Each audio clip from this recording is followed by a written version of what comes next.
You voted for it, so guess what? We are going to be talking about the Nightmare on Elm Street series now. And to start with the first one, it's a classic. And I'm pretty sure a guy like me for 3 minutes on TikTok is not going to fully get into how important this film was in the genre as a whole, particularly during that time. But the one thing I can point out is how Freddy Krueger was a standout compared to all the things that came before. Prior to Michael Myers, and even Jason Voorhees was cutting a swath at this point.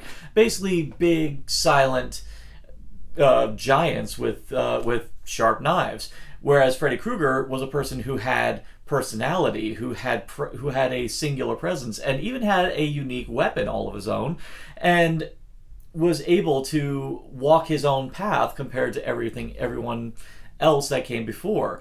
But even then, the other major thing that has to be addressed about this is the fact that all of this came from a totally horrifying real-world phenomena.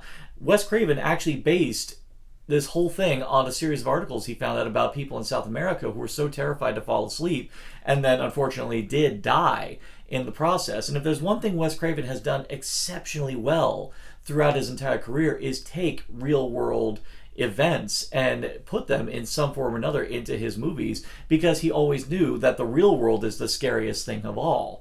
And that's what he does so well here. And because of that little seed, he ends up taking it a step further, because he also knows that the one thing that is terrifying is the idea of us being attacked in the one place where we are at our most vulnerable. And we're vulnerable because we have absolutely no control over our outside environment when we sleep. We pretty much surrender ourselves to fate every time we fall asleep. But the thing that makes it even more terrifying is the notion that there's something that can even invade us while we surrender ourselves and threatens to eliminate us from the inside out. And part of the thing that makes the original so scary is that you see all these characters feel seriously powerless because of this very odd phenomena.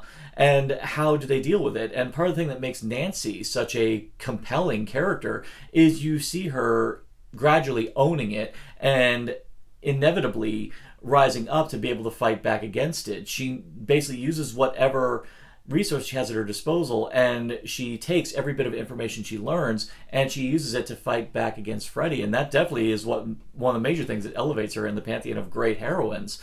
But yeah, Nightmare on Elm Street it's a bona fide classic, and I'm sorry, but anyone who says otherwise, hipster.